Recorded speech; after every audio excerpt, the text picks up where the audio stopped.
कहानी की शुरुआत ईडन नाम के एक लड़के से होती है जो अपने कमरे में सो रहा होता है। तभी अचानक उसकी आंख एक अजीब सी आवाज से खुलती है, जिसे सुनकर ईडन बहुत ज्यादा घबरा जाता है। वो फौरन खिड़की की तरफ भागता है और जैसे ही वह अपनी बालकनी में पहुंचता है तो उसके होश उड़ जाते हैं। ईडन देखता है कि लोग पागलों की तरह इधर उधर भाग रहे हैं, जैसे कोई बड़ा हादसा होने वाला हो। उसे समझ ही नहीं आता कि क्या हो रहा है और तभी वह देखता है कि एक हेलीकॉप्टर उसके पास वाली बिल्डिंग से टकराकर क्रैश हो गया है। यह देखकर ईडन हक्का बक्का रह जाता है और पैर तले जमीन खिसक जाती है। तभी उसकी नजर नीचे एक छोटी बच्ची पर पड़ती है जो भीड़ में खो गई थी और अकेली खड़ी थी। ईडन उसे देखकर लोगों को उस बच्ची की मदद के लिए चिल्लाने लगता है, लेकिन अगले ही पल वह मासूम सी दिखने वाली बच्ची अचानक आसपास लोगों पर टूट पड़ती है और उसे पागलों की तरह काटने लगता है। ये भयानक नजारा देखकर ईडन पूरी तरह हैरान रह जाता है। आखिर यह सब हो क्या रहा है? तभी वह सोचने लगता है कहीं लोग झोंबी तो नहीं बन गया। वह घबराकर घर के अंदर लौट आता है और तभी वहाँ एक आदमी ईडन के घर आता है, जिसे देखकर ईडन बहुत ज्यादा डर जाता है, क्योंकि ईडन समझ रहा था कि यह भी ज़ॉम्बी है। दरअसल यह ईडन का पड़ोसी होता है और वह ईडन को बताता है कि डरो मत, मैं ज़ॉम्बी नहीं हूँ। वह कहता है कि मेरे सभी दोस्त ज़ॉम्बी बन गए हैं और उन्होंने मुझ पर हमला कर दिया था, लेकिन मैं उनसे खुद को बचाते हुए तुम्हारे घर में घुस गया। इसके बाद ईडन का पड़ोसी बाथरूम का पूछता है। ईडन उसे बाथरूम का रास्ता बता देता है और जब वह बाथरूम की तरफ जा रहा होता है तब ईडन उसकी गर्दन पर ज़ॉम्बी के काटने का निशान देख लेता है, जिसे देखकर ईडन समझ जाता है कि इसका पड़ोसी अब जल्द ही ज़ॉम्बी बनने वाला है। अपनी सुरक्षा के लिए वह तुरंत एक चाकू उठा लेता है। थोड़ी देर बाद उसका पड़ोसी बाथरूम से बाहर आता है और ईडन के हाथ में चाकू देखकर अंदाजा लगा लेता है कि ईडन उसे ज़ॉम्बी समझकर मार सकता है। वह घबराकर कहता है मैं ज़ॉम्बी नहीं हूँ, लेकिन जैसे ही वह यह कहता है उसकी आंखों का रंग बदलने लगता है। ये देखकर ईडन को यकीन हो जाता है कि वायरस उस पर असर दिखा रहा है। ईडन सख्त लहजे में उसे घर से बाहर जाने के लिए कहता है और चेतावनी देता है कि अगर वह नहीं गया तो उसे मजबूरन हमला करना पड़ेगा। आखिरकार पड़ोसी मजबूरन से घर छोड़ देता है। ईडन दरवाजे के छोटे से होल से बाहर झांकता है और देखता है कि बाहर खड़े झोंबी उसके पड़ोसी पर टूट पड़ते हैं। ये भयानक नजारा देखकर वह बुरी तरह डर जाता है और तुरंत दरवाजा मजबूती से बंद कर देता है। कुछ समय बाद माहौल थोड़ा शांत होता है। तभी वह न्यूज रिपोर्ट सुनता है जिसमें बताया जा रहा होता है कि यह खतरनाक वायरस पूरे शहर में फैल चुका है। रिपोर्टर लोगों को चेतावनी देती है कि जो अभी तक संक्रमित नहीं हुए हैं वे घर से बाहर ना निकलें और अपनी खिड़कियां व दरवाजे अच्छी तरह बंद करके सुरक्षित रहें। यहाँ ईडन अपनी फैमिली को फोन मिलाने की कोशिश करता है, लेकिन सभी लाइनें व्यस्त होती हैं। परेशान होकर जब वह अपना मैसेज बॉक्स चेक करता है तो उसे अपने माता पिता के कई मैसेज दिखाई देते हैं। उन मैसेज में लिखा था कि पूरे शहर में ज़ॉम्बी फैल चुके हैं, इसलिए उन्हें उसके पास पहुंचने में समय लगेगा। उन्होंने साफ कहा था कि वह घर से बिल्कुल बाहर ना निकले और उनके आने का इंतजार करें। धीरे धीरे शाम हो जाती है। ईडन अपनी बालकनी में बैठकर बाहर झांकता है। पूरा शहर सुनसान पड़ चुका था। चारों तरफ आग की लपटें उठ रही थीं। यह भयानक मंजर देखकर ईडन अंदर से टूट जाता है। उसके मन में सवाल उठता है कि ऐसे हालात में वह अकेला कैसे जिंदा रह पाएगा, लेकिन हार मानने के बजाय वह खुद को संभालता है। हिम्मत बनाए रखने के लिए वह अपने पूरे कमरे में छोटे छोटे मोटिवेशनल नोट्स चिपका देता है ताकि हर बार उन्हें देखकर उसे ताकत मिलती रहे। वह आईने पर बड़े अक्षरों में Day 1 लिख देता है, मानो यह उसकी सर्वाइवल जर्नी की शुरुआत हो। ईडन समझ चुका था कि यह ज़ॉम्बी वायरस महीनों तक चल सकता है, इसलिए वह अपने घर के अंदर ही एक सुरक्षित कोना तैयार करता है जहाँ वह किसी भी खतरे का सामना करने के लिए खुद को तैयार रख सके। इस तरह दिन बीतते जाता है और देखते ही देखते एक हफ्ता बीत जाता है। एक रात वह अपने लैपटॉप पर वीडियो रिकॉर्ड करता है जिसमें वह बताता है कि इस बंद अपार्टमेंट में उसके दिन कैसे कट रहे हैं। वह अपने पेरेंट्स को कॉल करने की भी कोशिश करता है, लेकिन मोबाइल में बिल्कुल सिग्नल नहीं होता। समय के साथ ईडन को गहरा अकेलापन महसूस होने लगता है। एक दिन जब उसे पता चलता है कि नलों में पानी आना बंद हो गया है तो वह घबरा जाता है। ऊपर से उसके पास खाने का सामान भी बहुत कम बचा होता है, इसलिए वह थोड़ा थोड़ा खाकर काम चलाने लगता है। ईडन एक ऐसे शहर के बीचों बीच अकेला फंसा था जो ज़ॉम्बियों से घिर चुका था। उसे बाहर की दुनिया की कोई खबर नहीं थी। एक दिन जब वह लैपटॉप पर कुछ देख रहा होता है तभी उसे किसी के चलने की आहट सुनाई देती है। अपनी सुरक्षा के लिए वह तुरंत एक बेसबॉल बैट उठा लेता है। तभी छत के वेंटिलेशन से एक संक्रमित लड़की उसके अपार्टमेंट में कूद पड़ती है। ईडन फौरन छिप जाता है। जब वह लड़की धीरे धीरे उसकी ओर बढ़ती है तो वह सही मौका देखकर पीछे से उसके सिर पर वार कर देता है। वार इतना जोरदार होता है कि वहीं उसकी मौत हो जाती है। फिर ईडन तुरंत एक सर्फ बोर्ड से उस रास्ते को बंद कर देता है ताकि कोई और ज़ॉम्बी अंदर न आ सके। दिन गुजरते रहते हैं और ईडन किसी तरह जिंदा रहने की जंग लड़ता रहता है। एक दिन जब वह अपनी एक और वीडियो रिकॉर्ड कर रहा होता है, अचानक उसके फोन की घंटी बजती है। वह फौरन फोन उठाता है। उसकी माँ का एक वॉइस मैसेज आया होता है। मैसेज में उसकी माँ कहती है कि वे लोग शहर के काफी पास पहुँच चुके हैं और कुछ ही घंटों में उसके पास आने वाले हैं। लेकिन इससे पहले कि वह अपनी बात पूरी कर पाती, कुछ इन्फेक्टेड लोग उन्हें घेर लेते हैं। वॉइस मैसेज के आखिरी सेकंड्स में ईडन अपने माँ बाप की चीखें सुनता है और फिर मैसेज बंद हो जाता है। ये सुनते ही ईडन समझ जाता है कि उसके पेरेंट्स अब नहीं रहे। ईडन ईडन फूट फूट कर रोने लगता है क्योंकि अब उसके पास जीने की कोई वजह नहीं बची थी। गुस्से और दर्द में वह एक बेसबॉल बैट उठाता है और यहाँ से निकलने का फैसला करता है। जैसे ही वह अपने घर से बाहर निकलता है, चारों तरफ ढेर सारे इन्फेक्टेड लोग दिखाई देते हैं। तभी उसकी नजर अपने पड़ोसी पर पड़ती है जो अभी तक जिंदा तो है मगर बुरी तरह घायल है, इसलिए ईडन पर हमला नहीं कर पाता। ईडन बिल्डिंग से बाहर निकलने का रास्ता ढूंढने की कोशिश करता है मगर हर जगह ज़ॉम्बी खड़े हैं। वह समझ जाता है कि इतने सारे इन्फेक्टेड के बीच से वह यहाँ से नहीं निकल सकता। जैसे ही वह वापस अपने फ्लैट की तरफ जाने लगता है, कुछ इन्फेक्टेड उस पर हमला कर देते हैं मगर ईडन किसी तरह खुद को बचाते हुए भागकर अपने कमरे में घुस जाता है और तुरंत फ्रिज को दरवाजे के सामने खींचकर रख देता है ताकि कोई अंदर न आ सके। मजबूरी में ईडन को फिर से अपने ही घर में बंद रहना पड़ता है। कई हफ्तों से अकेले रहने की वजह से वह अंदर से पूरी तरह टूट चुका होता है। तभी अचानक पूरे शहर की बिजली चली जाती है। ये देखकर ईडन और ज्यादा टूट जाता है। उसके दिमाग में बस यही सवाल घूमता है, अब वह आगे कैसे जिएगा। न खाने को कुछ बचा है, न फोन का सिग्नल है और न ही शहर में बिजली। इन हालातों में वह खुद को पहले से भी ज्यादा अकेला और बेबस महसूस करता है। आखिरकार जिंदगी से हार मानकर वह अपना लैपटॉप ऑन करता है और एक वीडियो रिकॉर्ड करने लगता है। कैमरे की तरफ देखते हुए वह बताता है कि वायरस को फैले आज 42 दिन हो चुके हैं। वह कहता है कि जिंदा रहने के लिए उसने हर मुमकिन कोशिश की मगर अब उसकी ताकत जवाब दे चुकी है। वह बताता है कि पिछले 2 दिनों से उसने ना कुछ खाया है और ना ही पानी पिया है। उसके मुताबिक इस तरह घुट घुट कर जीने से बेहतर है कि वह अपनी जान खुद खत्म कर दे। इतने दिनों तक लड़ने के बाद ईडन सब कुछ खत्म करने का फैसला कर लेता है। जैसे ही वह खुद को लटकाने वाला होता है, तभी उसकी नजर सामने की बिल्डिंग पर पड़ती है जहाँ एक लड़की दिखाई देती है। इतने लंबे समय बाद किसी इंसान को देखकर ईडन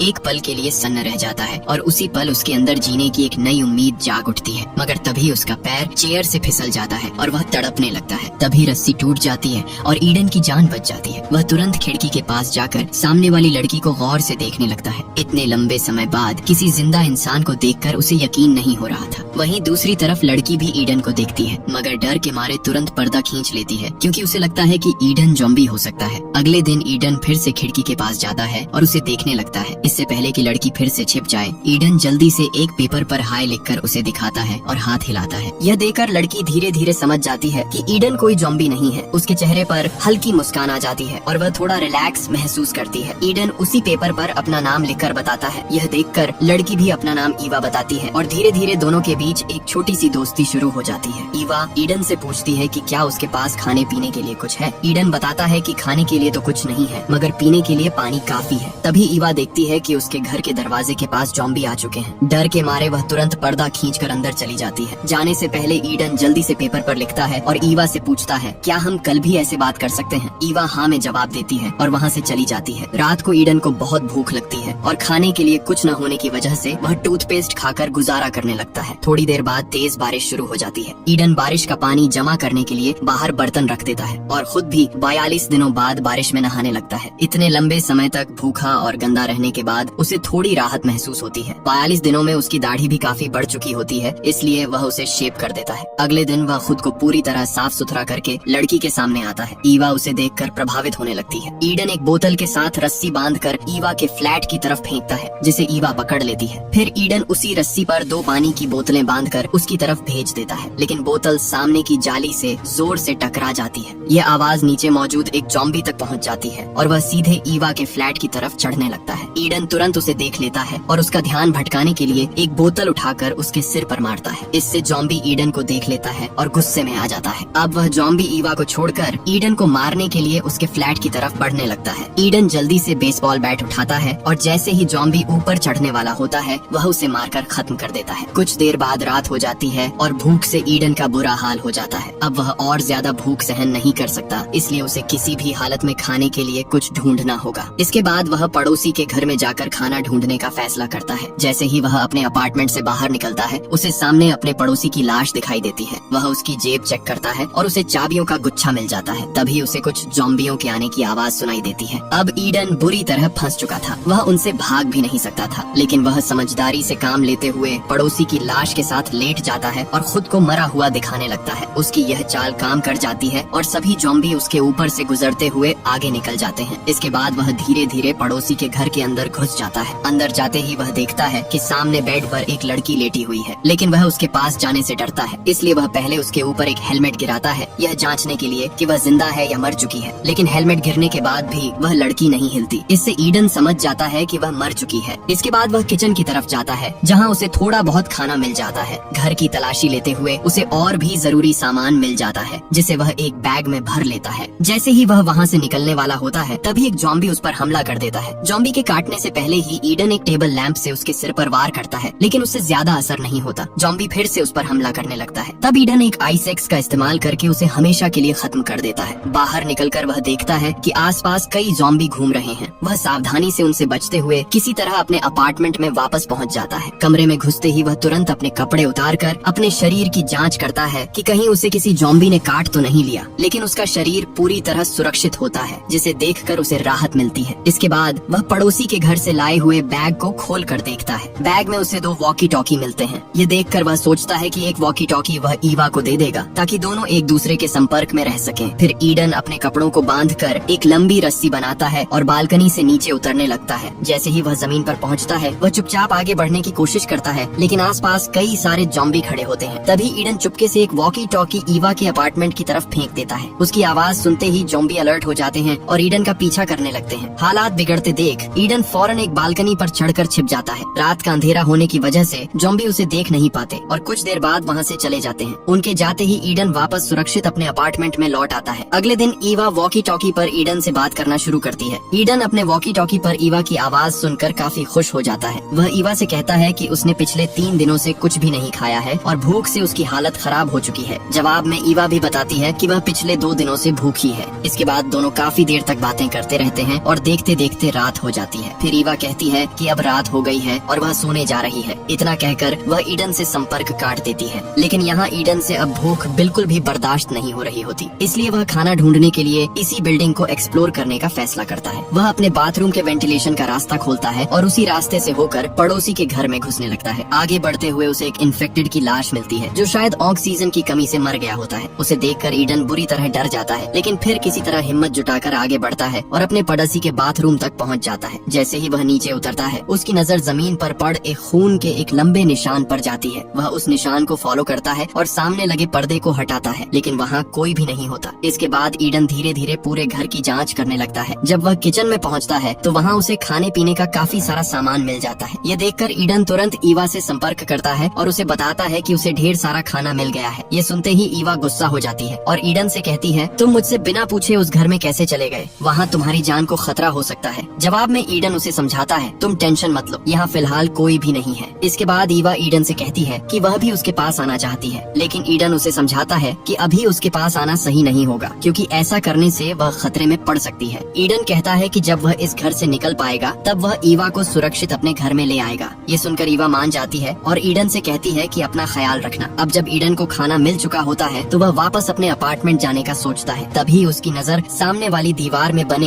एक बड़े से होल पर पड़ती है। जैसे ही वह उस सुरंग के पास जाता है, उसे आसपास किसी की मौजूदगी का एहसास होता है। ईडन जैसे ही पीछे मुड़ता है तो उसके पीछे एक बूढ़ा आदमी खड़ा होता है, जिसके हाथ में एक नुकीला भाला होता है। दोनों एक दूसरे को देखकर समझ जाते हैं कि वे ज़ॉम्बी नहीं हैं। इसके बाद वह बूढ़ा आदमी अपना हथियार नीचे कर लेता है और ईडन से पूछता है, तुम यहाँ क्या कर रहे हो? ईडन जवाब देता है कि वह यहाँ सिर्फ खाना ढूंढने के लिए आया था। तभी वह बूढ़ा आदमी उससे पूछता है, तुम वॉकी टॉकी पर किससे बात कर रहे थे? इस पर ईडन झूठ बोलते हुए कहता है कि वह अकेले खुद को मोटिवेट करने के लिए बातें कर रहा था। इसके बाद वह बूढ़ा आदमी ईडन से अच्छे तरीके से बात करने लगता है और कहता है कि तुम जितना चाहो खाना ले सकते हो। वह ईडन को एक प्लेट में खाना भी देता है। कई दिनों से भूखा होने की वजह से ईडन बिना ज्यादा सोचे समझे खाना शुरू कर देता है। कुछ देर बाद वह बूढ़ा आदमी ईडन से कहता है, अलमारी से मेरे लिए एक बोतल उठा दो। जैसे ही ईडन बोतल उठाने के लिए पीछे मुड़ता है, तभी अचानक वह बूढ़ा आदमी बेसबॉल बैट से ईडन के सिर पर जोरदार वार कर देता है। इस हमले से ईडन बेहोश हो जाता है। कुछ मिनट बाद जब उसे होश आता है तो वह खुद को एक इन्फेक्टेड औरत के सामने पाता है, जो जंजीर से बंधी हुई होती है। यह नजारा देखकर ईडन पूरी तरह हैरान हो जाता है। डर के मारे अब वह किसी भी तरह यहाँ से निकलना चाहता है, लेकिन तभी उसे एहसास होता है कि उसके हाथ पैर भी बंधे हुए हैं। थोड़ी देर बाद वही बूढ़ा आदमी ईडन के सामने आता है और धीमी आवाज में बताता है कि सामने खड़ी यह इन्फेक्टेड औरत उसकी पत्नी है। बूढ़ा आदमी कहता है कि वह अपनी पत्नी से बहुत प्यार करता है और उसे किसी भी कीमत पर खोना नहीं चाहता। उसकी पत्नी पिछले 1 हफ्ते से भूखी थी, मगर अब उसकी भूख आज मिटने वाली है, क्योंकि आज वह ईडन को उसका खाना बनाने के लिए भेज रहा है। फिर बूढ़ा आदमी ईडन को कुछ दवाइयाँ देता है और कहता है, इसे खा लो, इससे तुम्हारी बॉडी शांत हो जाएगी और मरते समय तुम्हें दर्द नहीं होगा। मगर ईडन साफ मना कर देता है और कहता है कि तुम्हारी पत्नी इस तरह जिंदा नहीं रह पाएगी। वह खुद मरने के लिए चिल्ला रही है, इसलिए तुम्हें चाहिए कि तुम अपनी पत्नी को मार मारकर उसे इस नर्क जैसी जिंदगी से आजादी दिलाओ।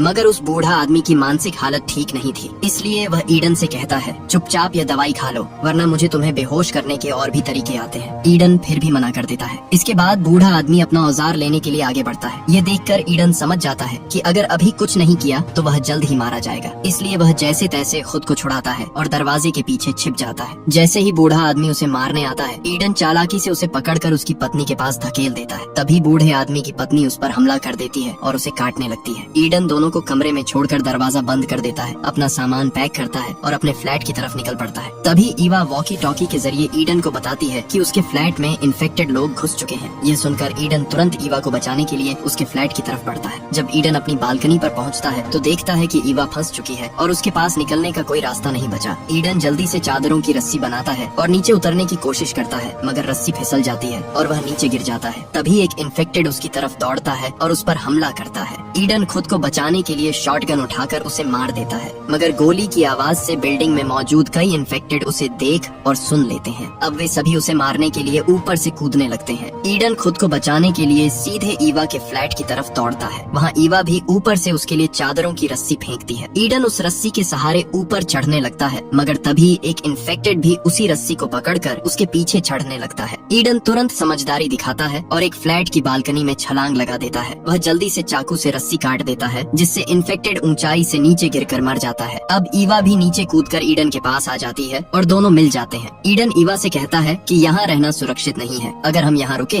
तो जल्दी ही इन्फेक्टेड हमें पकड़ लेंगे। इसके बाद दोनों वहाँ से निकलने के लिए आगे बढ़ते हैं और ज़ॉम्बी से लड़ने के लिए तैयार हो जाते हैं। जब वे अपार्टमेंट के दरवाजे तक पहुँचते हैं तो समझदारी से काम लेते हुए दरवाजा खोलकर उसके पीछे छिप जाते हैं। दरवाजा खुलते ही कुछ इन्फेक्टेड बिना उन्हें देखे गुस्से में अंदर आ जाते हैं और ये दोनों मौके का फायदा उठाकर वहाँ से निकल जाते हैं। ईडन अपार्टमेंट के दरवाजे का लॉक भी तोड़ देता है ताकि अंदर घुसे ज़ॉम्बी दोबारा बाहर न आ सके। हालांकि वे वहाँ से बचकर निकल जाते हैं, लेकिन रास्ते में एक और ज़ॉम्बी ईडन पर हमला कर देता है। दोनों के बीच काफी देर तक लड़ाई होती है और आखिर में वे सीढ़ियों से नीचे गिर जाते हैं। इसी दौरान ईवा हिम्मत दिखाते हुए उस इन्फेक्टेड को मार देती है। अब दोनों फिर से आगे बढ़ते हैं और अपने अपार्टमेंट की तरफ बढ़ते हुए कई इन्फेक्टेड को मारते जाते हैं। अब ईडन अपने अपार्टमेंट के बिल्कुल करीब पहुंच चुका होता है। जैसे ही ईडन और ईवा अंदर जाने वाले होते हैं, तभी पीछे से एक बहुत ताकतवर इन्फेक्टेड आ जाता है। बिना एक पल गंवाए ईडन अपनी जान की परवाह किए बिना ईवा को अंदर धकेल देता है और खुद उस ताकतवर इन्फेक्टेड से भिड़ जाता है। कुछ देर की लड़ाई के बाद ईडन घबराते हुए अंदर आता है, दरवाजा लॉक करता है और अलमारी को दरवाजे के सामने लगा देता है ताकि इन्फेक्टेड अंदर न आ सके। अब ईडन ईवा से दूर रहने को कहता है और उसके हाथ में बेसबॉल बैट थमाकर कहता है, मुझे मार डालो क्योंकि मैं इन्फेक्टेड हो चुका हूँ और जल्दी ही अपने आप पर काबू खो दूंगा और मैं नहीं चाहता कि इन्फेक्टेड होने के बाद तुम्हें नुकसान पहुँचाऊँ, इसलिए तुम्हें मुझे मारना ही होगा। मगर ईवा ऐसा करने से मना कर देती है क्योंकि ईडन ने उसे बचाने के लिए अपनी जान खतरे में डाल दी थी। जब ईवा ईडन को मारने से इनकार करती है तो ईडन खुद ही बिल्डिंग से कूदकर अपनी जान लेने का फैसला करता है। वह ईवा से कहता है, तुम वेंटिलेशन के रास्ते से मेरे पड़ोसी के घर चली जाओ, वहाँ तुम्हें काफी खाना मिल जाएगा। कूदने से पहले ईडन अपनी शर्ट उतारकर अपनी बॉडी चेक करता है और देखता है कि कहीं भी काटने का कोई निशान नहीं है, यानी उसे किसी ज़ॉम्बी ने काटा ही नहीं था। ये देखकर ईडन की खुशी का ठिकाना नहीं रहता। इसके बाद वह और ईवा एक दूसरे को गले लगाते हैं और दोनों मिलकर ये फैसला करते हैं कि वे इस बिल्डिंग में साथ मिलकर तब तक सरवाइव करेंगे जब तक यह ज़ॉम्बी वायरस पूरी तरह खत्म नहीं हो जाता। और इसी के साथ ये कहानी खत्म होती है। दोस्तों, अगर आपको ये स्टोरी पसंद आई हो तो वीडियो को एक लाइक जरूर कर देना।